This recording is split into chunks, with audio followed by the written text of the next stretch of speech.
Good morning students, कैसे हैं आप लोग। उम्मीद करता हूं सब लोग fit and fine, happy and healthy होंगे। चलिए, अब तक हमने हाइड्रोजन बॉन्डिंग में क्या डिस्कस कर लिया है, हाइड्रोजन बॉन्डिंग किस तरह से बनती है, उसकी डेफिनेशन क्या है, कौन कौन सी कंडीशन में उसकी स्ट्रेंथ कंपेयर की जाती है। लास्ट क्लास में हमने strength of hydrogen bond and extent of hydrogen bond discuss किया। फिर melting point and boiling point of group number 15, 16, 17 को डिस्कस किया with respect to hydrogen bond, और बहुत ही इंटरेस्टिंग टॉपिक डिस्कस किया, that is relative densities of normal ice with normal water and heavy ice with heavy water and their interrelationships as well। ठीक है students, आज वही hydrogen bonding topic में कुछ और इंटरेस्टिंग चीज है हम आगे पढ़ने वाले हैं, लेकिन before that we will have 10 second concentration session so that you and me both can be connected with each other, synchronized with each other totally. Let's start.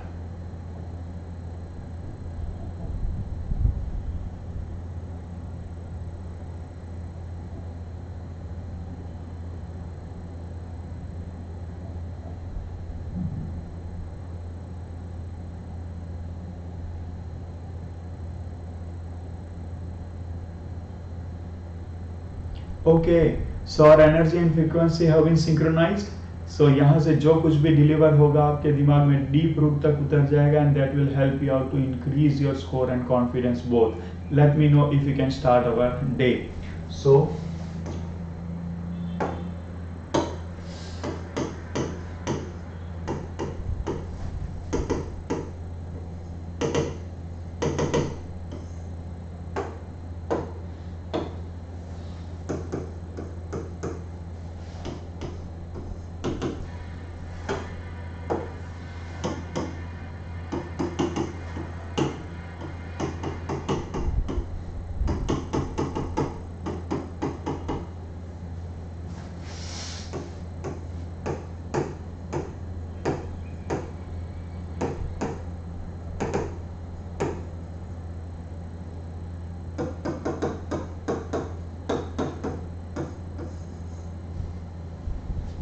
बताओ students, can we start our day?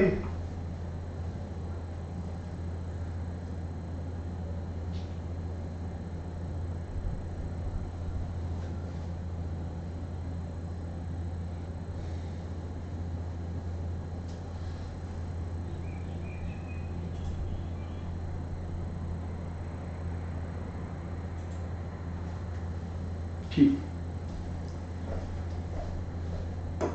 Now today we are going to discuss some very interesting title, and that is types of hydrogen bonding, and then we will discuss about applications as well. Types of hydrogen bonding. There are two types of hydrogen bonding, that is called intermolecular H bond, and the other is intramolecular H bond. Intermolecular क्या होता है और intramolecular क्या होता है? Between या तो among लिख दे,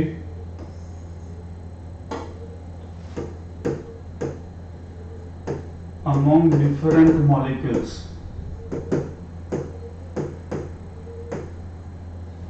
और यहां पर विदिन सेम मॉलिक्यूल। लिखते रहो स्टूडेंट साथ में। अगर मॉलिक्यूल के अंदर ही हाइड्रोजन बॉन्ड बन जाए, माने पार्शियली पॉजिटिवली चाहे हाइड्रोजन एटम को उसी मॉलिक्यूल के अंदर ये कंडीशन सेटिस्फाई हो जाए, ये कंडीशन, तो समझ लेना कि इंट्रामॉलिक्यूलर हाइड्रोजन बॉन्ड होगा। लेकिन वो हाइड्रोजन को अगर लोन पेयर कोई दूसरे मॉलिक्यूल में ढूंढनी पड़े तो उसे हम क्या कहेंगे? इंटरमॉलिक्यूलर हाइड्रोजन बॉन्ड कहेंगे स्टूडेंट्स।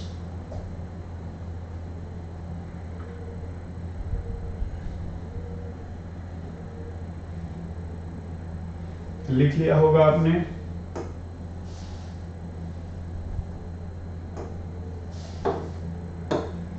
इसके लिए मैं आपके सामने दो कंपाउंड डाल रहा हूं।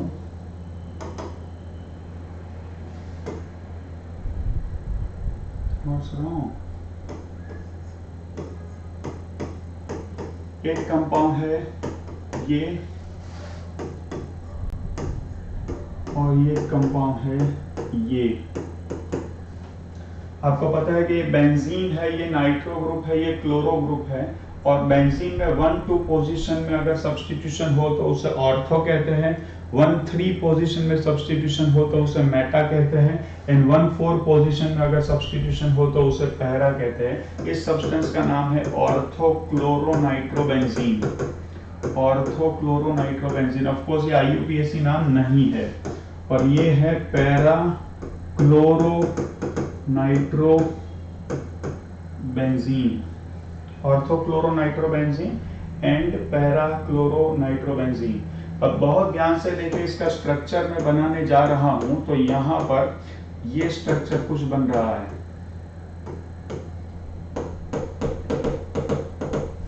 और अगर मैं यहां पर इसका स्ट्रक्चर बनाऊं, यहां पर मैंने गलती कर दी students, just a minute wait, इसे छोड़ दे। एक्चुअली मैंने ये गलती कर दी, एक्चुअली इट शुड बी ऑर्थोक्लोरोफिनॉल।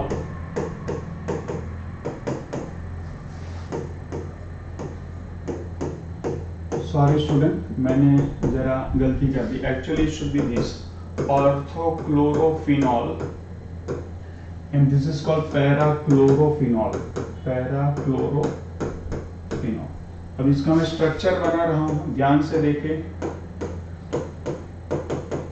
ये हाइड्रोजन डेफिनेटली ऑक्सीजन से जुड़ा हुआ है तो इसके ऊपर पार्शियल पॉजिटिव चार्ज आएगा। और ये क्लोरीन के पास लोन पेयर है, लेकिन इसको देखें, इसके पास भी partially positively charge hydrogen atom है, क्लोरीन के पास Lp भी है। लेकिन ध्यान से देखें, इन दोनों के बीच में डिस्टेंस इतना ज्यादा है कि ये हाइड्रोजन पार्शियली पॉजिटिवली चार्ज होते हुए भी क्या होगा, वो इसके साथ हाइड्रोजन बॉन्ड नहीं बना पाएगा। जबकि इसको बहुत ध्यान से देखें तो आपको समझ में आएगा, ये partially positively charge hydrogen atom है, तो ये partially positively charge hydrogen atom और क्लोरीन के बीच में क्या बनेगा, अंदर ही अंदर हाइड्रोजन बॉन्ड बन जाएगा। तो it's a case of what, it's a case of intra. लेकिन यहां अंदर ही अंदर नहीं बन पाएगा तो क्या होगा, इसको किसी दूसरे मॉलिक्यूल के ऊपर डिपेंडेंट रहना पड़ेगा स्टूडेंट्स। यहां मैं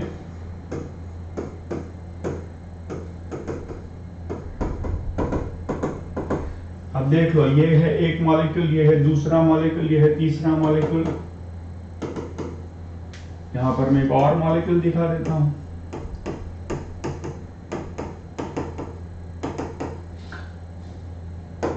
अब इसको ध्यान से देखिए स्टूडेंट्स, ये हाइड्रोजन अनदर मॉलिक्यूल ऑफ पैराक्लोरोफिनॉल के क्लोरीन के ऊपर जो Lp है उसके ऊपर डिपेंडेंट है ये, एंड दिस गोज ऑन। तो ये क्या एग्जांपल हुआ, ये इंटरमॉलिक्यूल का एग्जांपल हुआ, ये इंट्रामॉलिक्यूलर का एग्जांपल हुआ। अब बहुत ध्यान से समझना कि जिसमें इंट्रा होता है उसमें उसका partially positively charge hydrogen atom अपने ही मॉलिक्यूल से सेटिस्फाई हो जाता है, इसलिए वो किसी और मॉलिक्यूल से नहीं जुड़ेगा। जबकि इंटर में क्या होता है, उसका हाइड्रोजन एटम अपने मॉलिक्यूल के पास भले ही Lp हो, लेकिन ड्यू टू डिस्टेंस और ओरिएंटेशन वो उसके साथ हाइड्रोजन बॉन्ड नहीं बना सकता है। इसलिए क्या होता है, इसलिए वो किसी और मॉलिक्यूल के ऊपर पड़े हुए एटम के Lp के प्रति वो अट्रैक्ट होता है, वो किसी और, वो किसी और, वो किसी और, and due to that reason so many molecules remain bonded with each other. जबकि ये मॉलिक्यूल क्या होगा, ये मॉलिक्यूल अलोन होगा, ये मॉलिक्यूल किसी और के साथ जुड़ेगा ही नहीं। क्यों नहीं जुड़ेगा, क्योंकि उसके हाइड्रोजन के ऊपर जो पार्शियल पॉजिटिव चार्ज जनरेट हो चुका है वो अपने ही किसी मॉलिक्यूल के, अपने ही मॉलिक्यूल के किसी एटम की Lp के प्रति अट्रैक्ट हो जाता है। ये आत्मनिर्भर है, मोदी जी की भाषा में बोले तो ये क्या है, आत्मनिर्भर है, लेकिन ये किसी और के प्रति डिपेंडेंट है, तो ये किसी और से जुड़ा हुआ होगा। अब मान लो कि आपके पास दो वेसल हैं, एक वेसल में ऑर्थो है जिसमें इंट्रा है, एक वेसल में पैरा है जिसमें इंटर है। अब ये मॉलिक्यूल्स अपने आप से ही हाइड्रोजन बॉन्ड से जुड़ा है और ये मॉलिक्यूल्स एक दूसरे के साथ हाइड्रोजन बॉन्ड बनाकर जुड़े हैं। अब इन दोनों को अगर आप गर्म करना चालू करोगे तो क्या होगा, इन दोनों को अगर आप गर्म करना चालू करोगे तो ये मॉलिक्यूल पहले वेपर में कन्वर्ट हो जाएगा, बॉयल हो जाएगा। क्यों? क्योंकि आप इसे गर्म करोगे तो initial amount of thermal energy ये हाइड्रोजन बॉन्ड को तोड़कर एक दूसरे से अलग करने में कंज्यूम हो जाएगी, फिर उसका कन्वर्जन लिक्विड से वेपर में स्टार्ट होगा। जबकि इसमें ये मॉलिक्यूल के अंदर हाइड्रोजन बॉन्ड है, उसे तोड़ने की जरूरत नहीं है। क्यों? क्योंकि ये मॉलिक्यूल दूसरे मॉलिक्यूल से हाइड्रोजन बॉन्ड से कनेक्टेड ही नहीं होगा। तो इसको अगर आप थर्मल एनर्जी दोगे तो ये thermal energy directly will be utilized in converting this molecules from liquid to vapour state. जबकि आप इसे गर्म करोगे तो थर्मल एनर्जी इनिशियली किसमें यूज होगी स्टूडेंट्स, ये मॉलिक्यूल को हाइड्रोजन बॉन्ड तोड़कर एक दूसरे से अलग करने में, और वो फिर क्या करेगा, उसके बाद जो थर्मल एनर्जी आप दोगे वो थर्मल एनर्जी से उसका कन्वर्जन लिक्विड से वेपर में होगा। तो इसको बॉयल करने में ज्यादा थर्मल एनर्जी लगेगी इसकी कंपैरिजन में। तो इंट्रा का बॉइलिंग पॉइंट हमेशा इंटर की कंपैरिजन में क्या होता है स्टूडेंट्स, इंट्रा का बॉइलिंग पॉइंट इंटर की कंपैरिजन में हमेशा लेस होता है। ठीक है स्टूडेंट्स, चलो इतना लिख लो, स्ट्रक्चर बना लो।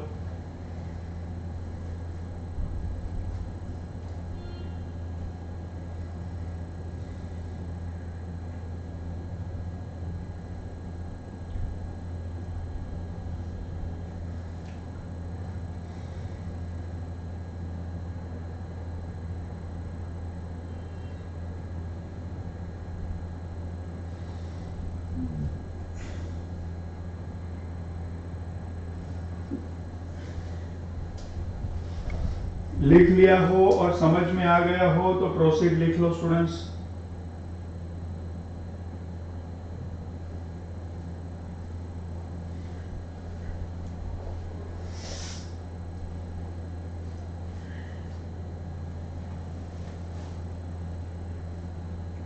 तो फिर हम फटाफट से आगे बढ़ सकें।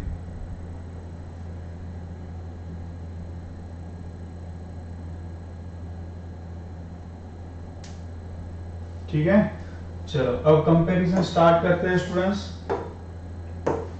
यहां पर मैं ले रहा हूं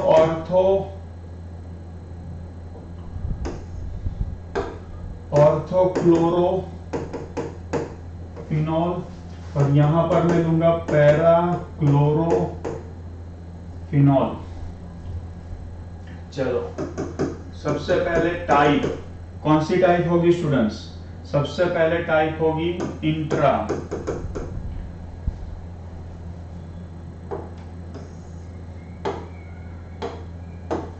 यहां पर लेंगे इंट्रामोलेकुलर हाइड्रोजन बॉन्ड और ये होगा इंटरमोलेकुलर हाइड्रोजन बॉन्ड। ठीक है, अब बताओ बॉइलिंग पॉइंट, बॉइलिंग पॉइंट क्या होगा बताओ।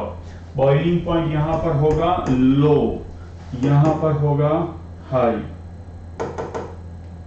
लो, यहां पर होगा हाई। बताओ नेक्स्ट क्या, वेपर प्रेशर।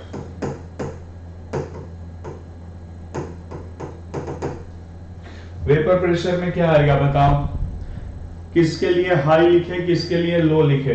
वेपर प्रेशर माने क्या, लिक्विड की वेपर से जो प्रेशर जनरेट होता है उसे हम क्या कहेंगे, उसे हम कहेंगे वेपर प्रेशर।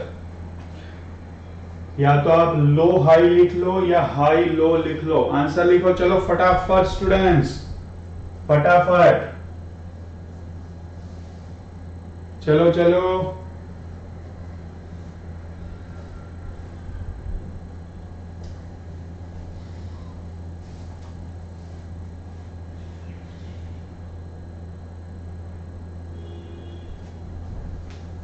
अरे भाई इन दोनों को मैंने अगर एक वेसल में डाल दिया है, यहाँ ऑर्थो है, ठीक है, यहाँ पैरा है, वेपर, इसका बॉइलिंग पॉइंट लो है तो ये वेपर में इजीली जाएगा, इसका बॉइलिंग पॉइंट ज्यादा है तो ये वेपर में कम जाएगा।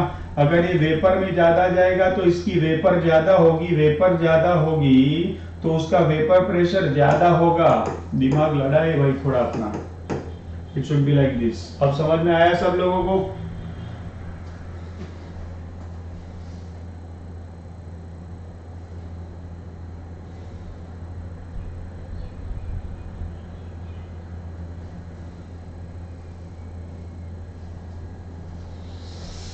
जिसका बॉइलिंग पॉइंट लो है वो वेपर में ज्यादा जाएगा ना, तो इजीली वेपर में चला जाएगा। अब आपको मैं यहां लिख दूं कि भाई एक है वाटर और एक है आपका हनी, बताओ वेपर में कौन इजीली जाएगा? वाटर इजीली जाएगा।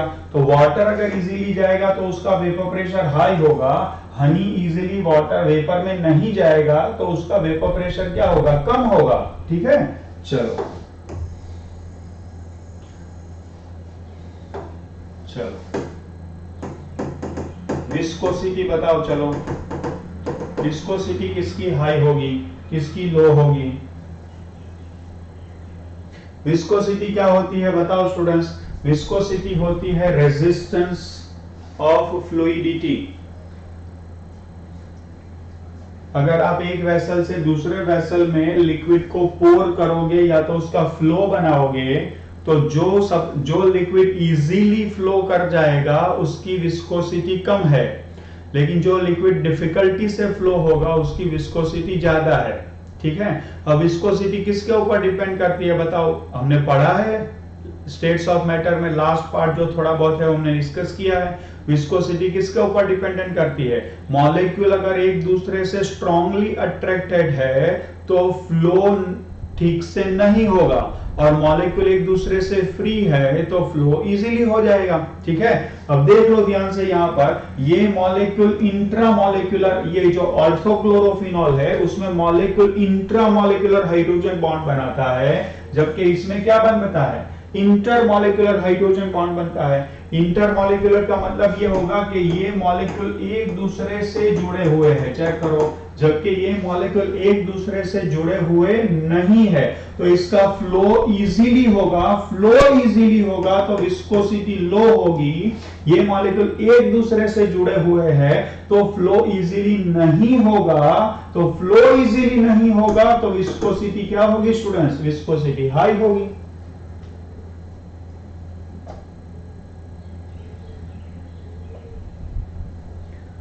क्लियर हो रहा है सारी चीजें? समझ में आ रहा है सब लोगों को? चलो कुछ और एग्जांपल्स देखते हैं। इसी कैटेगरी में आपको मैं कुछ और एग्जांपल्स देता हूं।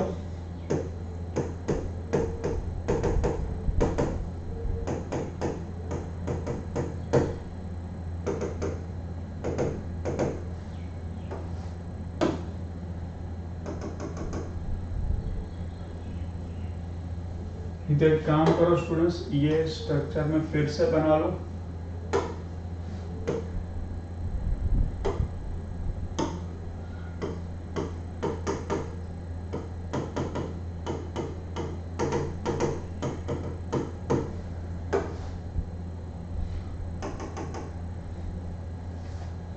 आप भी बनाते जाओ।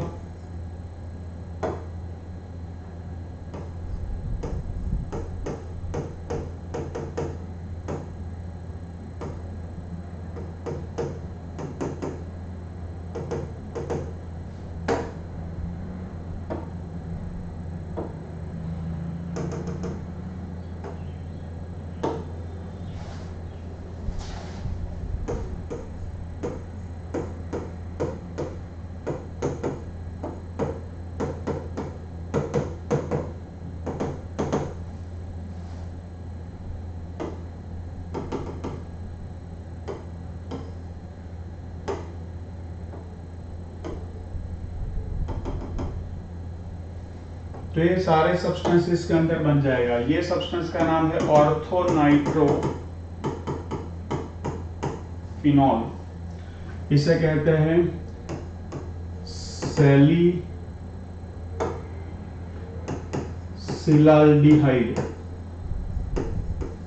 इसको कहते हैं सैलिसिलिक एसिड। कार्बोक्सिलिक एसिड है, आप देख सकते हैं।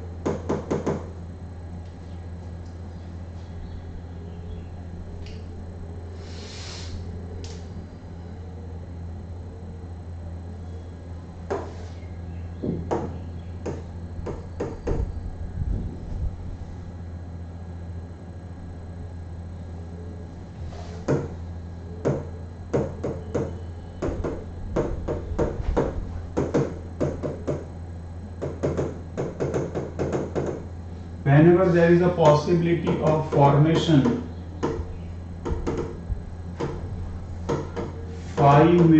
five or six membered ring, then only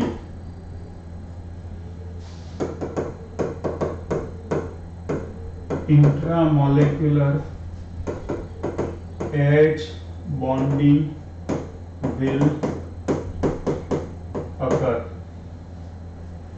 अब देख लो रिंग क्या बन रही है, 1 2 3 4 5 6, 1 2 3 4 5 6, 1 2 3 4 5 6। क्योंकि आपको पता है कि 5 और 6 मेंबर रिंग होती है, वो 5 और 6 मेंबर रिंग ही स्टेबल होती है। 3 मेंबर रिंग, 4 मेंबर रिंग वो एंगल स्ट्रेन की वजह से उतनी स्टेबल नहीं होती है। इवन 7 मेंबर रिंग कभी कभी स्टेबल होती है, लेकिन सबसे ज्यादा स्टेबल होती है 6 मेंबर रिंग, फिर आती है 5 मेंबर रिंग। ठीक है ना, तो ये ध्यान रखना।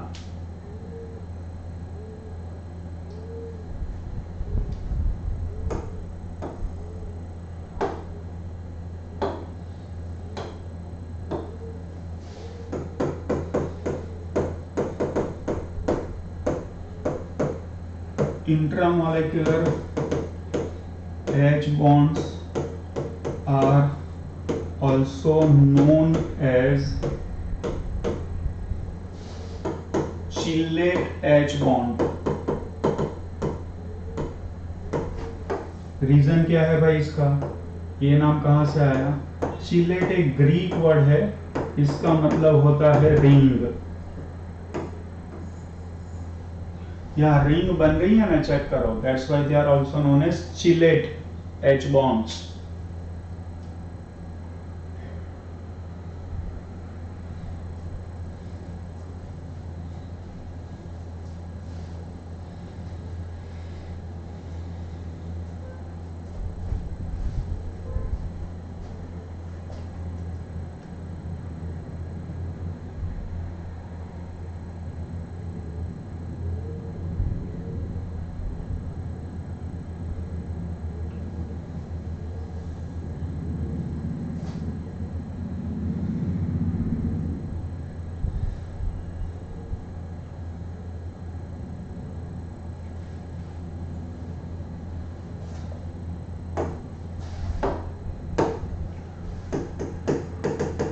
Two OH groups on same carbon atom are not stable because they lose a molecule of water and converts into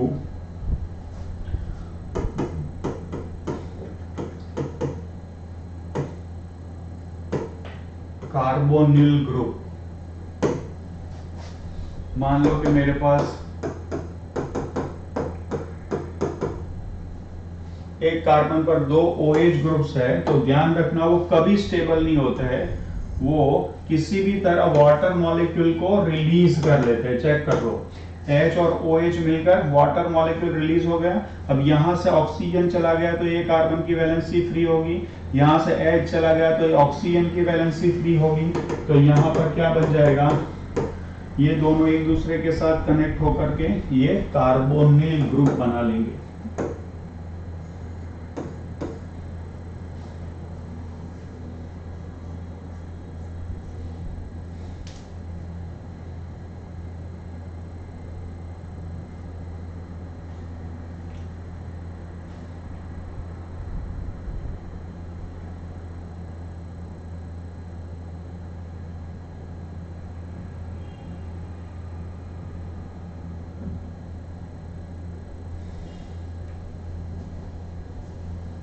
चलो फटाफट से लिखते रहो साथ में स्टूडेंट्स।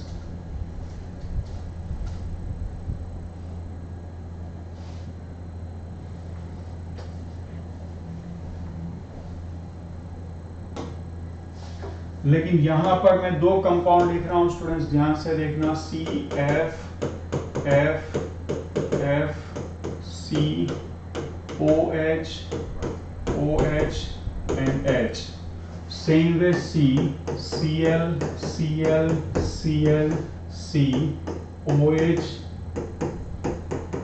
H and H. अब देखो ये कार्बन ऐसा है जिसके पास दो OH ग्रुप है, ये कार्बन भी ऐसा है जिसके पास दो OH ग्रुप है, तो ये अनस्टेबल होने चाहिए, लेकिन ये दोनों स्टेबल है। स्टेबल ड्यू टू, एक बार JEE ने पूछ लिया था ये क्वेश्चन, बहुत इंपॉर्टेंट क्वेश्चन।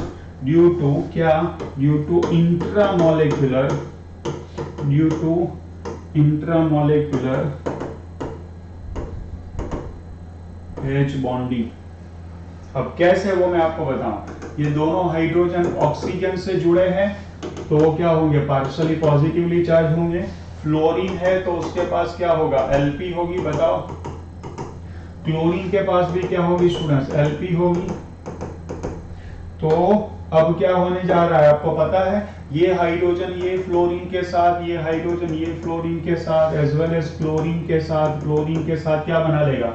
इंट्रामोलेकुलर हाइड्रोजन बॉन्ड बना लेगा, और वो स्टेबल भी होगा। क्यों? क्योंकि 5 मेंबर रिंग बन रही है। चेक करो 1 2 3 4 5, 1 2 3 4 5 एंड सेम वे 5 एंड 5। सो ये क्या हो गया? हाइड्रोजन बॉन्डिंग बनने के कारण स्टेबल है। क्यों स्टेबल है? हाइड्रोजन बॉन्डिंग बनने के कारण स्टेबल है। अदरवाइज ये दो OH एक दूसरे के साथ रिएक्ट करके क्या बना लेंगे? कार्बोनिल बना लेंगे। लेकिन ऐसा होता नहीं है। क्यों? क्योंकि ये दो OH एक दूसरे से रिएक्ट करने के कैपेबल ही नहीं है। अब क्यों? क्योंकि उनके हाइड्रोजन उसी के मॉलिक्यूल के अंदर कहीं फ्लोरीन या तो क्लोरीन के साथ हाइड्रोजन बॉन्ड बनाने में बिजी है, तो वो दो एक दूसरे के साथ रिएक्ट करके वाटर मॉलिक्यूल को रिलीज नहीं कर सकते। तो अगर वाटर मॉलिक्यूल रिलीज नहीं कर सकते तो वो कार्बोनिल में कन्वर्ट नहीं हो सकते। बहुत इंपॉर्टेंट कंसेप्ट है, नोट कर लीजिए आप। तो ये हो गई बात टाइप ऑफ हाइड्रोजन बॉन्ड की।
चलिए, now I am taking title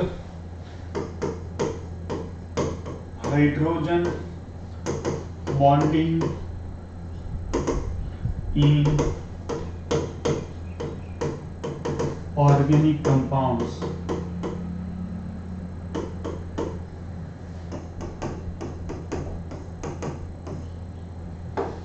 सबसे पहला एग्जांपल लेंगे ए, दैट इज अल्कोहल। अब आपको पता होगा कि अल्कोहल जो है उसका स्ट्रक्चर होता है ROH, जो करीब करीब वाटर के स्ट्रक्चर जैसा है। चेक करो, ये जो H है उसके बदले अगर मैं R डाल दूं तो ये हो जाएगा अल्कोहल। ठीक है स्टूडेंट्स, इससे मैं अभी निकाल देता हूं। अब इसको ध्यान से देखें, इसमें भी O और H के बीच में बॉन्ड है। ऑक्सीजन की इलेक्ट्रॉन नेगेटिविटी हाइड्रोजन से ज्यादा है, तो बॉन्ड के इलेक्ट्रॉन को कौन खींच के रखेगा? ऑक्सीजन खींच के रखेगा। And due to that reason oxygen के ऊपर माइनस डेल्टा और हाइड्रोजन के ऊपर प्लस डेल्टा जनरेट होगा। तो अगर आपके पास किसी वेसल के अंदर अल्कोहल है तो अल्कोहल जो है वो अल्कोहल के अंदर इंटरमॉलिक्यूलर हाइड्रोजन बॉन्ड बन जाएगा, चेक करो। और ये सभी ऑक्सीजन के पास क्या है, सभी ऑक्सीजन के पास Lp है, तो ये अंदर अंदर एट्रैक्शन फील करना स्टार्ट कर लेगी। बताओ,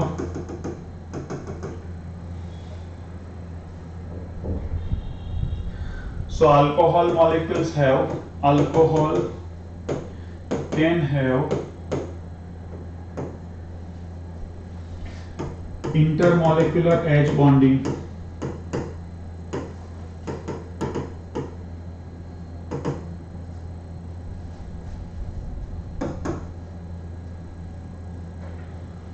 लो वेपर प्रेशर, पहले तो लिख लेते हैं relatively high BP,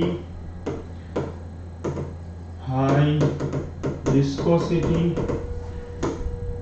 and low vapor pressure। क्यों? क्योंकि इजीली वेपर में नहीं जाएगा।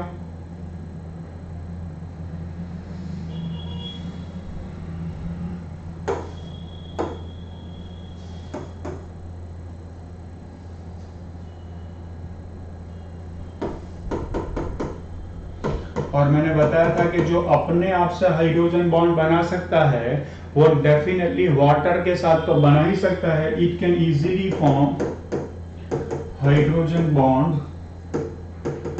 With water, so initial members of alcohol are water soluble। સુરતના મોસ્ટ ઓફ ધ લોકોને ખબર હશે કે આલ્કોહોલ અને પાણી એકબીજા સાથે મિક્સ થઈ જાય છે, રાઈટ? પણ આલ્કોહોલ ને પાણી એકબીજા સાથે મિક્સ કેમ થઈ જાય છે એનું રીઝન નહીં ખબર હશે, જે તમને ખબર છે આ આલ્કોહોલ છે, આ વોટર છે, આ આલ્કોહોલ છે, આ વોટર છે, ચેક કરો।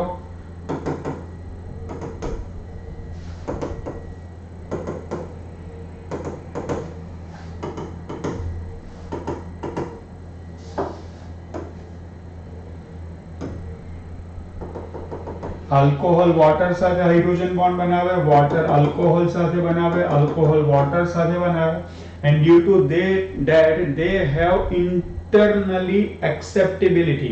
alcohol can attract water, water can attract alcohol, and due to that reason what happens, mutual attraction increases, and if mutual attraction increases solubility is observed। ठीक है ना? so this is how alcohols are water soluble। Clear हुआ सब लोगों को?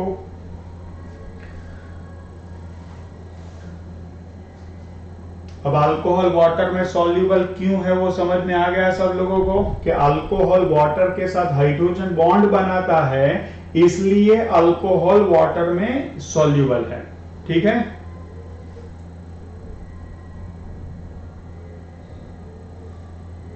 Clear हुआ सब लोगों को?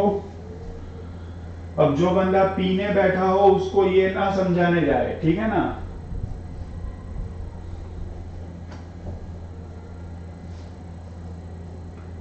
चलो, बी ईथर, ईथर की फॉर्मूला है ये ROR। अब R का मतलब क्या होता है आपको पता है? R का मतलब होता है हाइड्रोकार्बन ग्रुप। हाइड्रोकार्बन ग्रुप में कार्बन हाइड्रोजन से जुड़ा हुआ होता है।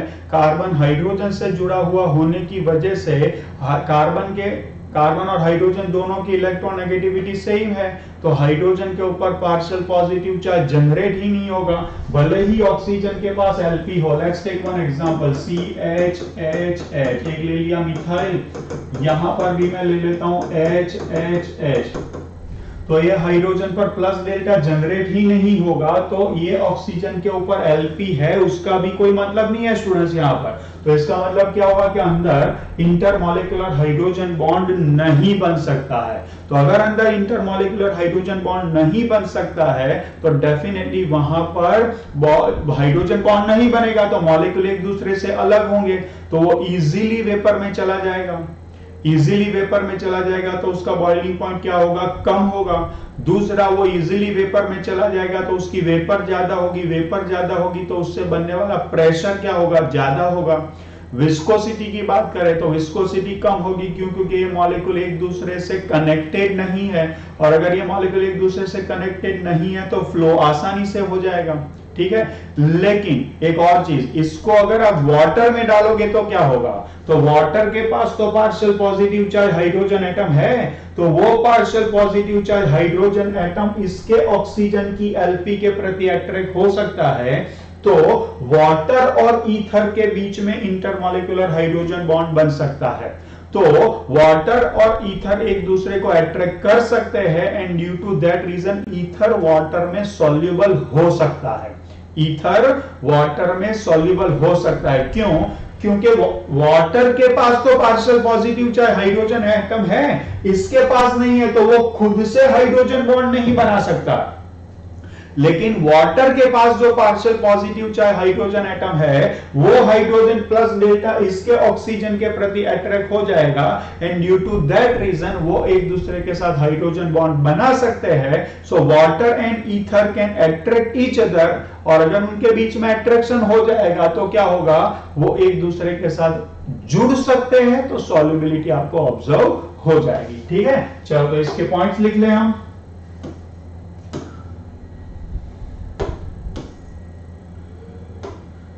H bond is not possible.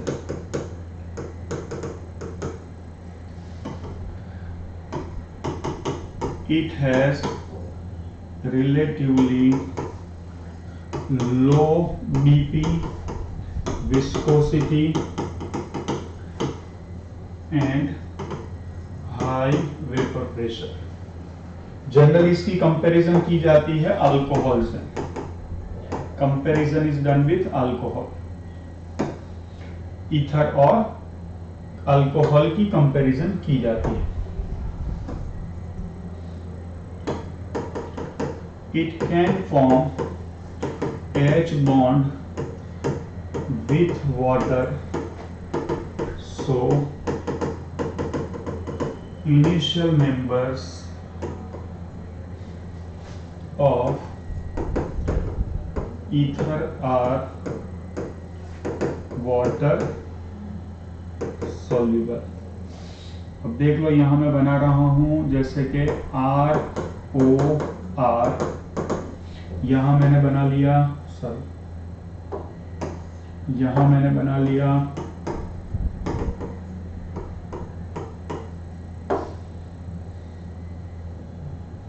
और यहां मैंने बना लिया HOH।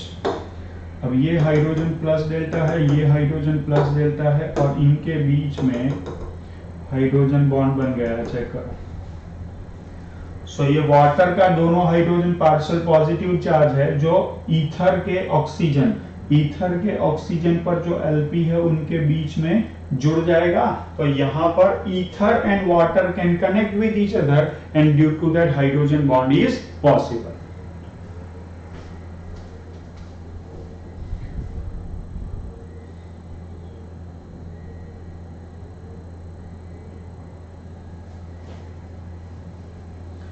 भाई यहां हाई विस्कोसिटी कैसे आ जाएगी भाई, वो दोनों एक दूसरे के साथ जुड़ते नहीं है, तो एक दूसरे से फ्री है, तो फ्लो इजी हो जाएगा। चलो लिख लिया होगा।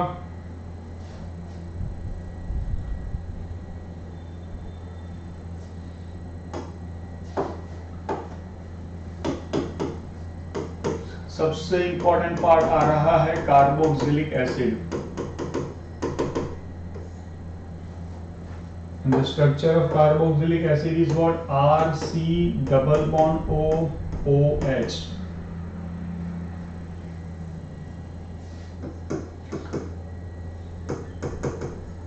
Carboxylic acid always forms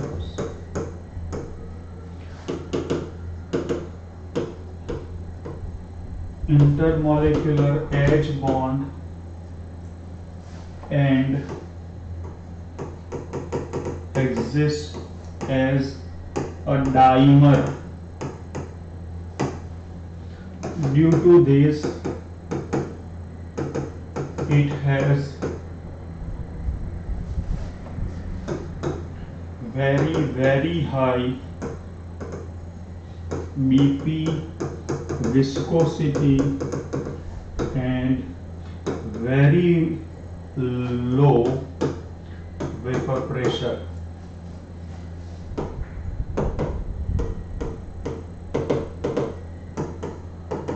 ये हो गया कार्बोक्सिलिक एसिड। उसके सामने मैं बना रहा हूं दूसरा कार्बोक्सिलिक एसिड।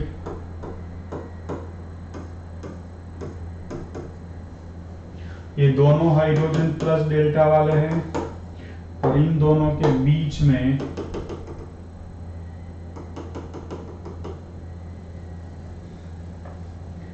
हाइड्रोजन बॉन्ड बन गया and due to that reason two of these carboxylic acid molecules always remain connected and exist as what? Exist as dimer.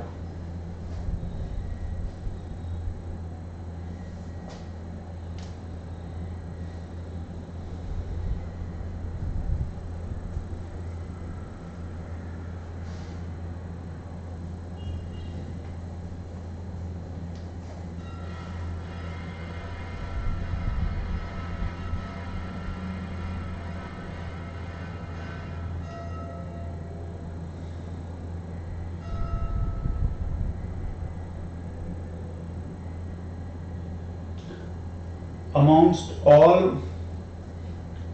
organic compounds, carboxylic acid molecules have very high boiling point. ध्यान रखना students, very high boiling point. बना लिया structures? चलो उसमें ही आगे note करेंगे।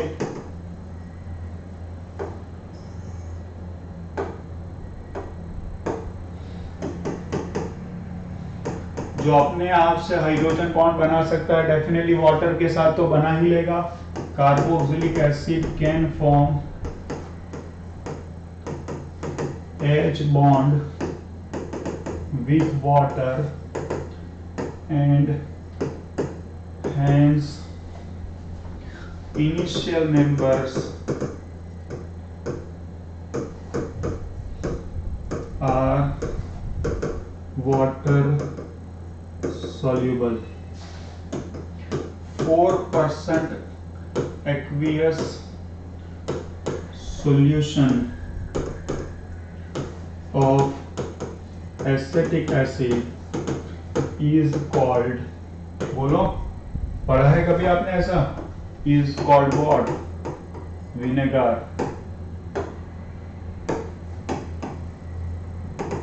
which is used as a food preservative and to improve sour taste in recipes. Chinese, Thai, Mexican food में आपको ये मिल जाता है, ठीक है ना।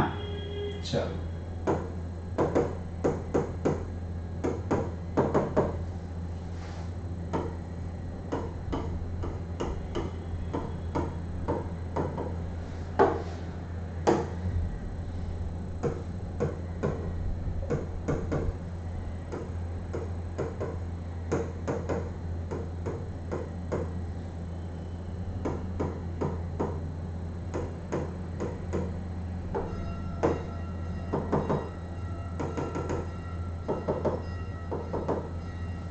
चेक करो, 2 carboxylic acid molecule, 2 water molecule and this is how hydrogen bond is form. बहुत इंपॉर्टेंट।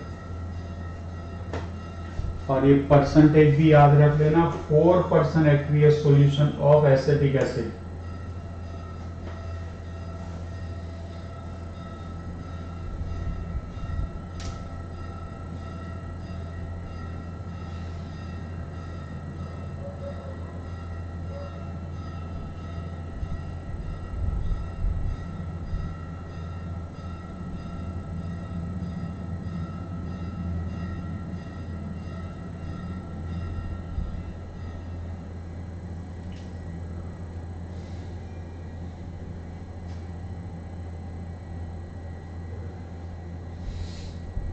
ठीक है स्टूडेंट्स, चलो अब एक और इंपॉर्टेंट पार्ट आता है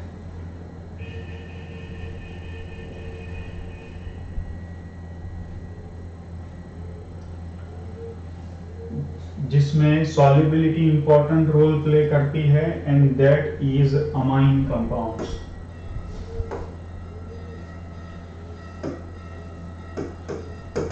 अमाइंस,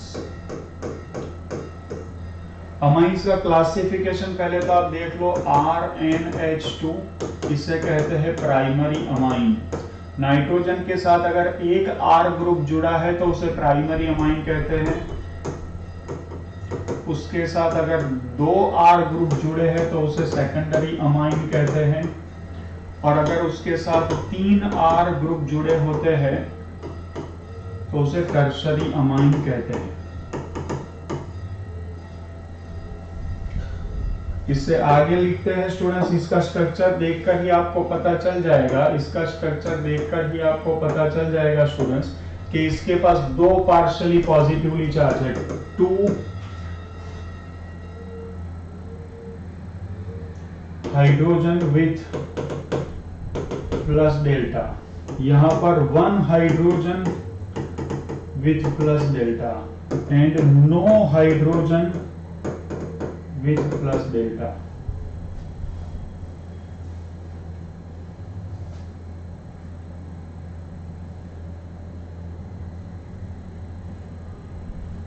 सो यहां पर मैं डाल दूं कि एक्सटेंट ऑफ H बॉन्ड क्या होगा, बताओ एक्सटेंट ऑफ H बॉन्ड क्या होगा। एक्सटेंट ऑफ H बॉन्ड होगा 1 डिग्री ग्रेटर देन 2 डिग्री, बताओ।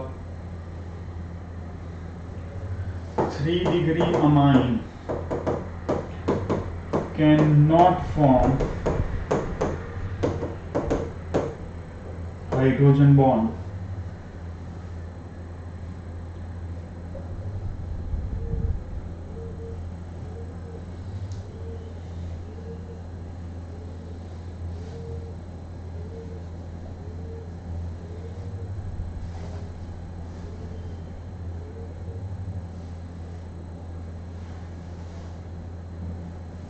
Can not form hydrogen bond, क्यों? क्योंकि इसके पास पार्शियली पॉजिटिव चाहे हाइड्रोजन एटम ही नहीं है, भले ही नाइट्रोजन के ऊपर Lp हो, इसके पास एक पार्शियल पॉजिटिव चाहे हाइड्रोजन एटम है, उसके पास दो पार्शियल पॉजिटिव चाहे हाइड्रोजन एटम है, तो उसकी हाइड्रोजन बॉन्ड बनाने की कैपेसिटी ज्यादा है। इसकी एक हाइड्रोजन बॉन्ड है, कुछ तो है, लेकिन इसकी तो है ही नहीं, क्योंकि उसके पास पार्शियल पॉजिटिव चाहे हाइड्रोजन एटम ही नहीं है। अगर मैं यहाँ कंपेयर करना चाहूँ BP बॉइलिंग पॉइंट, तो क्या ऑर्डर बनेगा?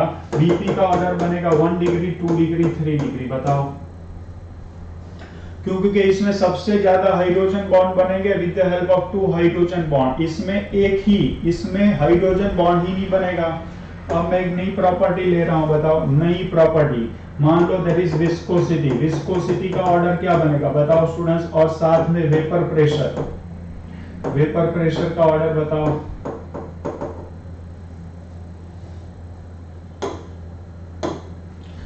बॉइलिंग पॉइंट जितना जैसा होगा वैसी ही विस्कोसिटी होगी।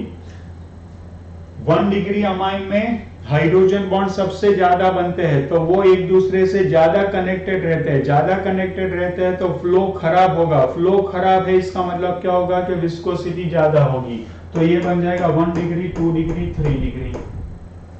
अब वेपर प्रेशर की अगर मैं बात करूं तो हाइड्रोजन बॉन्ड 1 डिग्री में सबसे ज्यादा है, तो वो एक दूसरे से स्ट्रांगली कनेक्टेड है। स्ट्रांगली कनेक्टेड है तो इजीली वेपर में नहीं जाएंगे।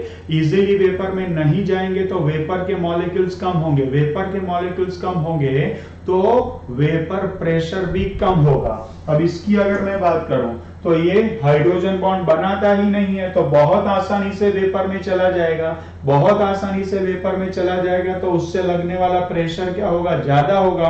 प्रेशर ज्यादा होगा तो क्या कह सकते हैं कि वेपर प्रेशर ज्यादा है। तो it is going to be 1 degree less than 2 degree less than 3 degree होगा, बताओ।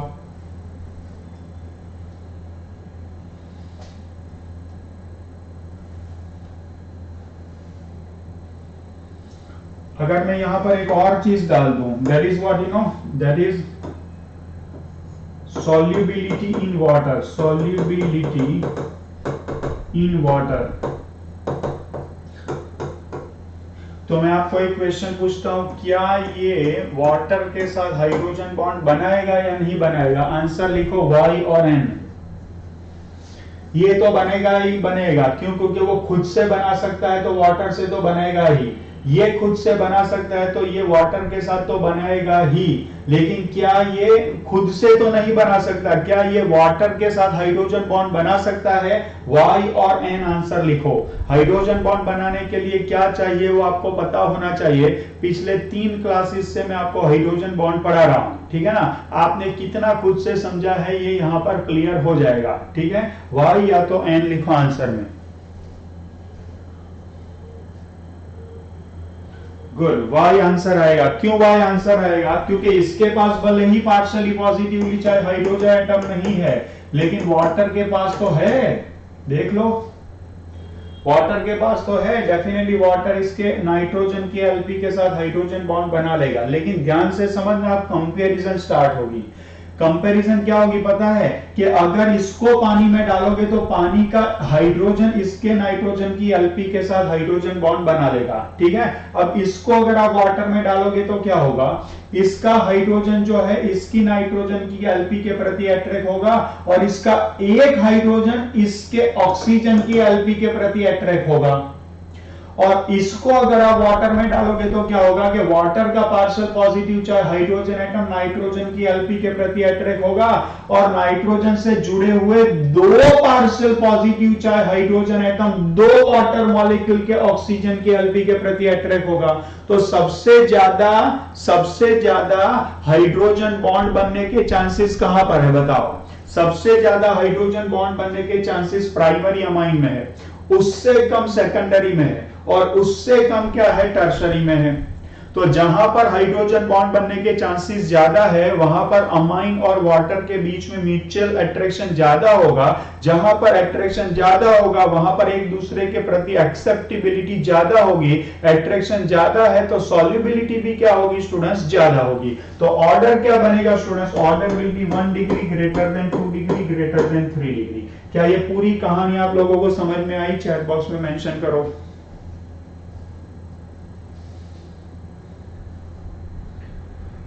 क्लियर या तो अंडरस्टूड ऐसा कुछ भी लिख लो स्टूडेंट्स।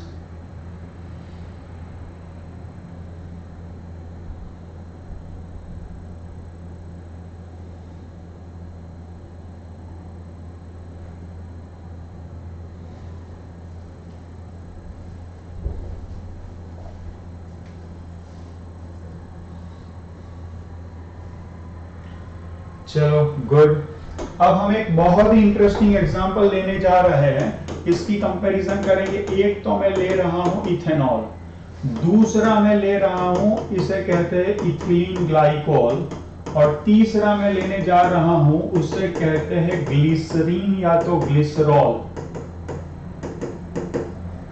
इसका नाम है स्टूडेंट्स क्या? इसका नाम है इथेनॉल, इसका नाम है इथिलीन ग्लाइकोल और इसका नाम है ग्लिसरीन या तो ग्लिसरॉल। इसे क्या कहते हैं? ग्लिसरीन भी कहते हैं,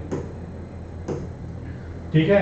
अब इसकी कंपैरिजन करेंगे बॉइलिंग पॉइंट से, इसकी कंपैरिजन करेंगे विस्कोसिटी से, इसकी कंपैरिजन करेंगे वेपर प्रेशर से और इसकी कंपैरिजन करेंगे वाटर में सॉल्युबिलिटी से।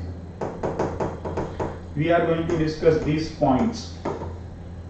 अब बहुत ध्यान से कंपैरिजन किससे करनी है? कंपैरिजन करनी है, कंपैरिजन करने के लिए हमें देखना क्या है? हमें देखना है हाइड्रोजन बॉन्ड। अब हाइड्रोजन बॉन्ड के लिए ध्यान से देखो, इसके पास OH ग्रुप है जिसमें हाइड्रोजन के ऊपर प्लस डेल्टा होता है और ऑक्सीजन के पास Lp होती है। तो इथेनॉल का मॉलिक्यूल दूसरे इथेनॉल के मॉलिक्यूल से क्या कर लेगा? हाइड्रोजन बॉन्ड बना लेगा। उसी तरह से ये भी बना सकता है, उसी तरह से ये भी बना सकता है। लेकिन मजे की बात क्या है कि हाइड्रोजन बॉन्ड बनाने के लिए इथेनॉल के पास एक OH ग्रुप है। हाइड्रोजन बॉन्ड किस वजह से बनता है? OH ग्रुप की वजह से बनता है। लेकिन इथिलीन ग्लाइकोल के पास ऐसे 2 OH ग्रुप है। चेक करो, जिस टूल की मदद से हाइड्रोजन बॉन्ड बनता है वो टूल को देखे। जो टूल इथेनॉल के पास एक ही है जबकि इथिलीन ग्लाइकोल के पास 2 है और ग्लिसरॉल के पास क्या है बताओ? ग्लिसरॉल के पास 3 है। इथेनॉल के पास एक है, इथिलीन ग्लाइकोल के पास दो है और ग्लिसरॉल के पास क्या है, तीन है।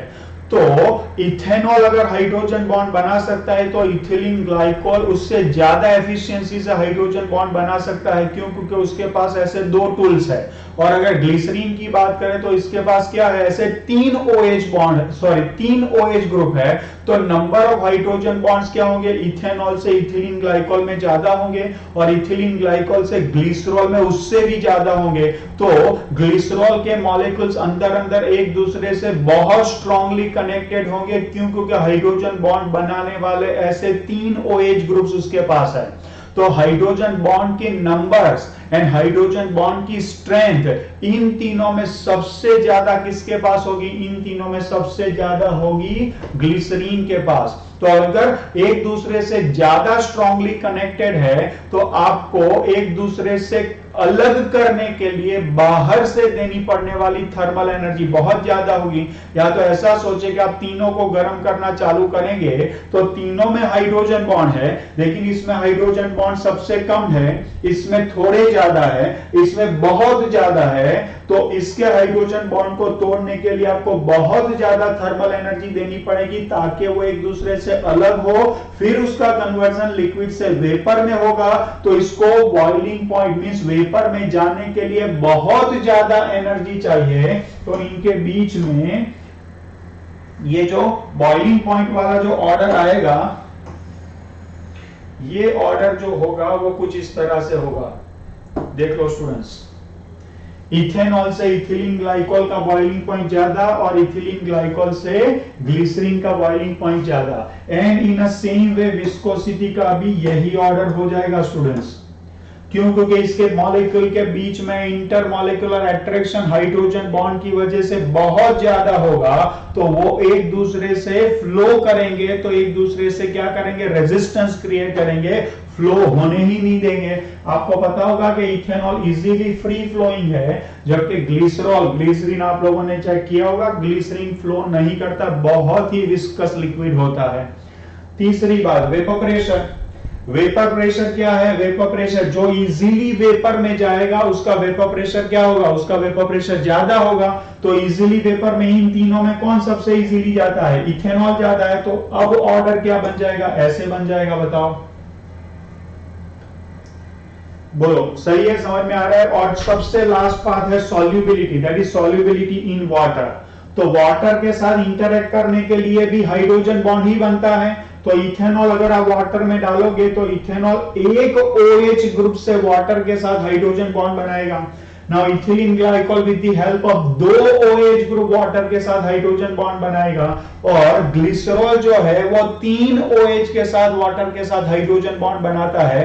तो number of hydrogen bonds and extent, strength वगैरह सब किसकी ज्यादा होगी, ग्लिसरॉल की ज्यादा होगी। तो ग्लिसरॉल एक साथ तीन OH के साथ, समझ रहे आप, ग्लिसरॉल एक साथ तीन OH के साथ वाटर से हाइड्रोजन बॉन्ड बना सकता है। And due to that reason उसकी सॉल्युबिलिटी क्या होगी, उसकी सॉल्युबिलिटी सबसे ज्यादा होगी। तो order will be again this. क्या ये समझ में आया सब लोगों को? इथेनॉल से इथिलीन ग्लाइकोल की ज्यादा होगी, इथिलीन ग्लाइकोल से ग्लिसरॉल की वाटर सॉल्युबिलिटी क्या होगी, ज्यादा होगी। और इसका एक बहुत इंपॉर्टेंट प्रैक्टिकल यूज भी है। ये समझ में आ रहा हो तो प्रैक्टिकल यूज में आपको समझाना स्टार्ट करूं।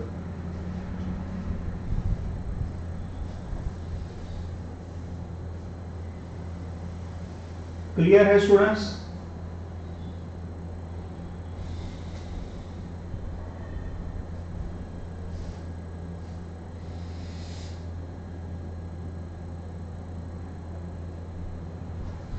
चलो अभी नेक्स्ट जो सीजन आ रही है वो सीजन क्या होगी स्टूडेंट्स, अब विंटर स्टार्ट होगी, राइट। विंटर स्टार्ट होगी तो आपको पता है कि हमारी स्किन ड्राई हो जाती है, हमारी स्किन ड्राई हो जाती है। नॉट ओनली दैट, स्किन फट भी जाती है। क्यों ऐसा होता है? क्योंकि हमारी स्किन के अंदर जो मॉइस्चर कंटेंट है वो मॉइस्चर कंटेंट कम हो जाता है। तो आप देखेंगे कि बहुत सारे कॉस्मेटिक्स वगैरह की जो एडवर्टीजमेंट आती है, वो कॉस्मेटिक्स वगैरह की एडवर्टीजमेंट अब जो स्टार्ट होगी, जिसमें वो आपको कोल्ड क्रीम की बताएंगे, कुछ ज्यादा ऐसे बहुत सारे एग्जांपल मींस एडवर्टीजमेंट आती है। सोप्स जो होंगे जो फेस वॉश होंगे वो सारी जो एडवर्टीजमेंट होगी वो सारी एडवर्टीजमेंट में आपको एक वर्ड सुनाई देगा, ग्लिसरीन युक्त।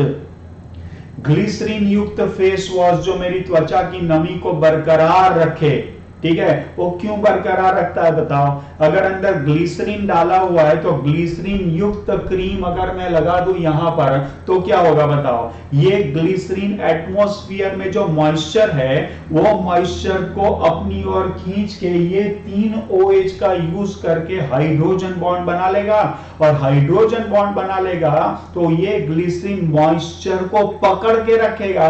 मॉइस्चर को पकड़ के रखेगा तो स्किन जो होगी वेट रहेगी, उसका मॉइस्चर और उसकी नमी बनी रहेगी।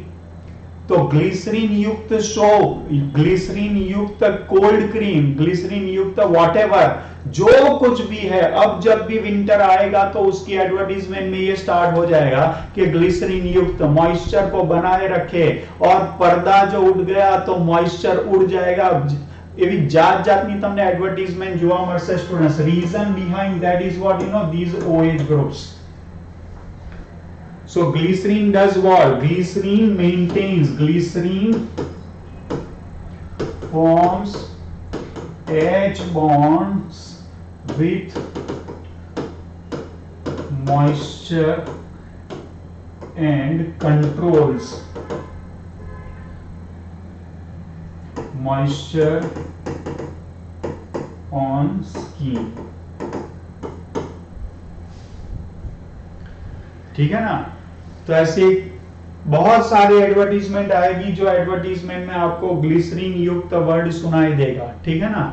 चलो, वो वैरायटीज अपनी अपनी क्रिएटिविटी होती है। जैसा मैंने अभी आपको बताया कि पर्दा जो उठ गया तो मॉइस्चर उड़ जाएगा, ठीक है ना। तो पर्दे के फॉर्म में ही वो क्या लगा देते हैं स्किन के ऊपर, वो स्किन के ऊपर एक ग्लिसरीन का या ग्लिसरॉल का एक कोटिंग हो जाता है।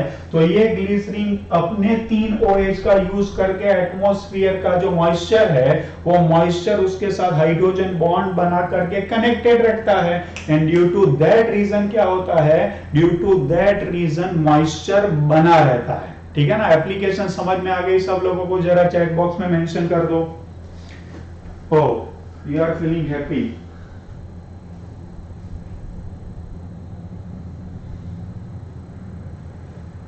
ओके, ये समझ में आ गया सब लोगों को कि कैसे हो रहा है? ड्यू टू और ड्यू टू OH ग्रुप।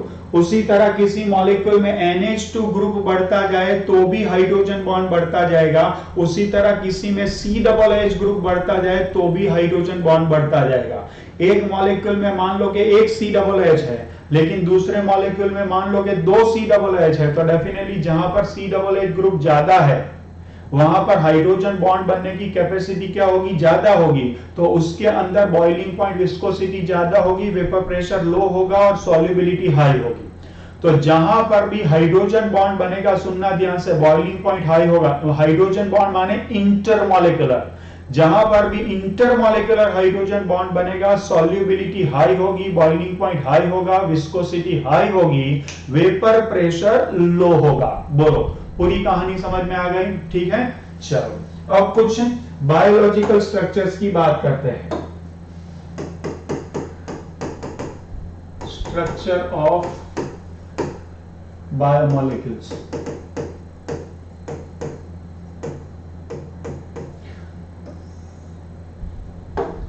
आपको कुछ चीजें पता हो, RCHNH2 एंड COOH, ये जो होता है आपको पता होगा, ये ग्रुप को कार्बोक्सिलिक एसिड ग्रुप कहते हैं, कार्बोक्सिलिक एसिड ग्रुप कहते हैं। और ये जो ग्रुप है उसे अमीनो ग्रुप कहते हैं। अगर ये दोनों एक दूसरे के साथ एक ही कार्बन पर जुड़े हो तो इस स्ट्रक्चर को अल्फा अमीनो एसिड कहा जाता है। इसे क्या कहते हैं? अल्फा अमीनो एसिड कहा जाता है। ये R की वैल्यू अलग अलग हो सकती है, ठीक है। अब ये जो है आप लोगों ने लिख लिया होगा, मेरे साथ लिखते रहे स्टूडेंट्स, तो हम ज्यादा चीजें कवर कर पाएंगे कम टाइम में, ठीक है ना। जब मैं आपको कहूं कि रुक जाओ तभी आप रुकना, ठीक है। चलो अब आगे बढ़ते हैं स्टूडेंट्स। अगर मैं स्ट्रक्चर को कुछ और तरह से लिख दूं तो यहां मैं लिख रहा हूं H2NCHRCOOH, चेक करो H2NRCHRCOOH। और अगर मैं H2NCHR-COOH यहां लिख दूं तो ये R है, ये R डैश है, ये सेम भी हो सकता है, अलग भी हो सकता है, लेकिन इसको थोड़ा ध्यान से देखें। इसमें से OH और इसमें से H अगर निकल जाए तो नया जो स्ट्रक्चर मैं लिख रहा हूं इसको यहां कहते हैं H2NCHR। इसमें से OH चला गया, ये हो गया CO, इसमें से H चला गया, दैट इज NH, वाटर निकल गया, चेक करो, water is remove. So what is formed is joining like this and we get structure like this, check करो, हमें ऐसा स्ट्रक्चर मिलता है H2NCHR-CONH-CHR-COOH। अब ये जो स्ट्रक्चर है ना, ये जो ग्रुप, ठीक है ना, इसके दो नाम है, इसको अमाइड लिंकेज कहते हैं और इसको पेप्टाइड लिंकेज भी कहते हैं। अगर आप केमिस्ट्री पढ़ रहे हैं तो इसे अमाइड लिंकेज कहेंगे, और अगर आप बायोकेमिस्ट्री पढ़ रहे हैं तो इसे पेप्टाइड लिंकेज कहेंगे। इसे आप क्या कहेंगे? पेप्टाइड लिंकेज कहेंगे, पेप्टाइड लिंकेज। क्लियर है? Peptide linkage. और ये जो बना है ना, ये जो बना है उसे डाईपेप्टाइड कहा जाता है। इसे क्या कहते हैं? डाईपेप्टाइड। इसमें एक और अमीनो एसिड, ये अमीनो एसिड है, ये भी अमीनो एसिड है, इसमें एक और अमीनो एसिड जोड़ ले तो उसे ट्राईपेप्टाइड कहते हैं, एक और जोड़ ले तो टेट्रापेप्टाइड कहते हैं, एक और जोड़ ले तो पेंटापेप्टाइड कहते हैं। ठीक है, तो 10 या 10 से ज्यादा हो जाए तो उसे पॉलीपेप्टाइड कहते हैं, और अगर 100 और 100 से ज्यादा हो जाए तो उसे प्रोटीन कहते हैं। 100 या 100 से ज्यादा हो जाए तो उसे क्या कहते हैं? प्रोटीन कहते हैं। कुछ ऐसे है पॉलीपेप्टाइड जिसमें number of amino acids less than 100 है, जैसे कि 51 अमीनो एसिड्स ज्वाइन होकर के भी एक पॉलीपेप्टाइड बनता है। जो पॉलीपेप्टाइड की प्रॉपर्टीज प्रोटीन जैसी ही है तो उसे प्रोटीन में एक्सेप्ट कर लिया गया है, और वो इंसुलिन है। इंसुलिन ऐसा प्रोटीन है जिसके अंदर number of amino acids join are not 100, they are just 51, still its property is like protein, so it is accepted under title protein. तो क्या होगा स्टूडेंट्स, इसको बहुत ध्यान से देखेंगे कि यहां पर जब भी स्ट्रक्चर बनेगा, ध्यान से देख लो, ये हो गया CONH, ये क्या है? ये चेन है, समझ रहे हो? ये जो पार्ट है ना, ये पार्ट, उसको मैं क्या कर रहा हूं, ऐसे ऐसे वेव से दिखा रहा हूं। ठीक है, चलो, तो ये हो गया, बीच में कुछ ग्रुप, फिर से आ गया अमाइड लिंकेज, फिर आ गया CO और NH, फिर आ गया CONH and it goes on. Check करो, और ये हो गई एक पॉलीपेप्टाइड चेन। इसके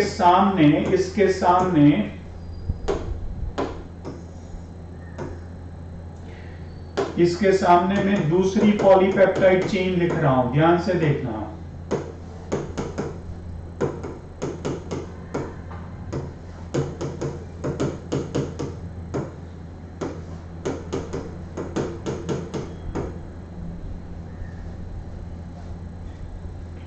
अब ये नाइट्रोजन से जुड़ा हुआ हाइड्रोजन ऑब्वियसली प्लस डेल्टा वाला होगा, और ये सभी ऑक्सीजन के ऊपर एलपी होगी। चेक कर लो, सभी ऑक्सीजन के ऊपर एलपी होगी।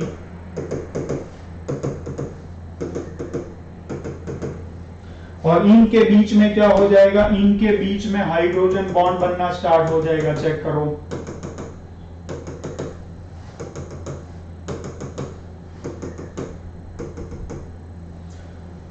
तो ये दो पॉलीपेप्टाइड चेन के बीच में यहां क्या बना? इंटरमॉलिक्यूलर हाइड्रोजन बॉन्ड बना, इंटरमॉलिक्यूलर H बॉन्ड बना, intermolecular H bond.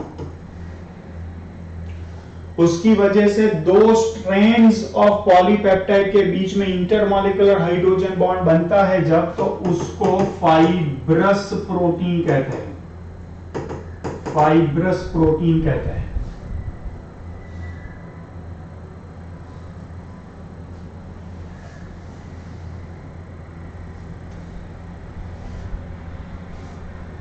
Fibrous protein कहते हैं उसे।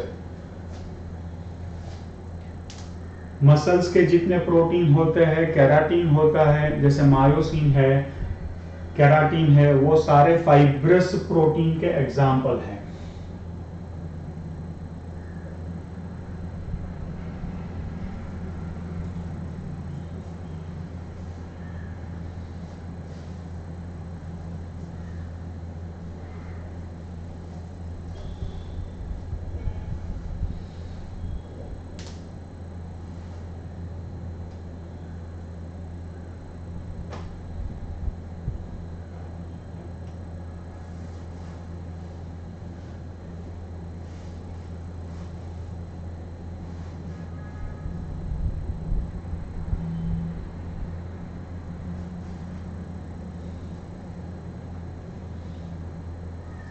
अब ये एक पॉलीपेप्टाइड की एक चेन है, ये एक पॉलीपेप्टाइड की चेन है, तो एक पॉलीपेप्टाइड की स्ट्रैंड है, दूसरी पॉलीपेप्टाइड की स्ट्रैंड है, इनके बीच में आमने सामने हाइड्रोजन बॉन्ड बना है, तो उसे हम क्या कहेंगे, इंटरमॉलिक्यूलर। अब मैं क्या करता हूं, ध्यान से देखना कि यहां पर मैं एक ही चेन जो है वो उस चेन को ऐसे में कॉइल कर दे रहा हूं। तो ये चेन अगर कॉइल हो जाएगी ना स्टूडेंट्स, तो ये कॉइल्ड होने वाली चेन के अंदर क्या होगा, मान लो कि ये एक C डबल बॉन्ड O, इसके बाजू में NH कुछ इस तरह से है, तो आगे बढ़ते बढ़ते ये C डबल बॉन्ड O, यहाँ पर NH आ जाए। ऐसे ही इसको अब आगे बढ़ाओगे तो यहाँ पर आ जाए C डबल बॉन्ड O, उसके बाद में NH, और सामने आकर के यहाँ C double bond O NH आ जाए। सेम वे यहाँ पर C double bond O NH आ जाए और C double bond O NH आ जाए, तो मॉलिक्यूल के अंदर अंदर ही क्या बन जाएगा, हाइड्रोजन बॉन्ड बन जाएगा। चेक करो, तो यहां जो बना वो क्या है बताओ, ये intramolecular H bond in the same coiled polypeptide chain, polypeptide chain intramolecular है। देखो इसमें और इसमें फर्क क्या है, ये एक लीनियर चेन है, ये उससे सामने दूसरी लीनियर चेन है। एक पॉलीपेप्टाइड चेन का दूसरी पॉलीपेप्टाइड चेन के साथ हाइड्रोजन बॉन्ड बना है, इसे हम इंटरमॉलिक्यूलर कहेंगे। जबकि ये एक ऐसी पॉलीपेप्टाइड चेन है जो ऑलरेडी कॉइल्ड हो चुकी है, जिसमें एक CONH दूसरे CONH के सामने ही आ जाने की वजह से अंदर अंदर ही हाइड्रोजन बॉन्ड बन जाता है। इसे हम क्या कहते हैं, उससे हम सेम पॉलीपेप्टाइड चेन के अंदर बन रहा है तो उसे हम इंट्रामॉलिक्यूलर हाइड्रोजन बॉन्ड कहेंगे। This is called globular protein. Egg albumin जो होता है वो ग्लोब्यूलर प्रोटीन का एग्जांपल होता है। एंड फॉर दैट मैटर जितने भी एंजाइम्स होते हैं, प्रोटीन जनरली 3 तरह के फंक्शंस करता है बॉडी में, एंटीबॉडी का, एंजाइम का, हार्मोन्स का, इसके अलावा भी है, लेकिन मेजर 3 है। तो जो जितने भी एंजाइम्स हैं, एंजाइम्स आपको पता होगा बायोलॉजिकल कैटालिस्ट को हम एंजाइम्स कहते हैं, तो जितने भी एंजाइम्स है वो सारे एंजाइम्स ग्लोब्यूलर प्रोटीन होते हैं। ठीक है, लिख लो। तो अगर दो प्रोटीन्स की चेन के बीच में, दो पॉलीपेप्टाइड्स चेन के बीच में इंटरमॉलिक्यूलर हाइड्रोजन बॉन्ड बनेगा तो उससे हम क्या कहेंगे, फाइब्रस प्रोटीन कहेंगे। लेकिन एक ही चेन में अगर हाइड्रोजन बॉन्ड बनता रहे, एक ही चेन में अगर हाइड्रोजन बॉन्ड बनता रहे तो उससे हम इंट्रामॉलिक्यूलर हाइड्रोजन बॉन्ड कहेंगे। और ये इंट्रामॉलिक्यूलर हाइड्रोजन बॉन्ड बनने की वजह से वो कॉइल्ड लाइक बन जाएगा, और वो कॉइल्ड लाइक बनने की वजह से उसे क्या कहेंगे, उसे हम ग्लोब्यूलर प्रोटीन कहेंगे। और ये जो ग्लोब्यूलर प्रोटीन है डेफिनेटली उसके एग्जाम्पल में आप एग एल्ब्यूमिन ले सकते हैं, एंजाइम्स ले सकते हैं। तो एक बायोलॉजिकल कंसेप्ट मैंने आपको पढ़ाया, एक बहुत इंपॉर्टेंट एक बायोलॉजिकल कंसेप्ट भी है। एमिल फिशर नाम का एक साइंटिस्ट था, आपको पता होगा, उनका नाम शायद बायो स्टूडेंट्स ने सुना हो, एमिल फिशर। एमिल फिशर ने यह हाइड्रोजन बॉन्ड्स के बारे में एक्सप्लेनेशन दिया था।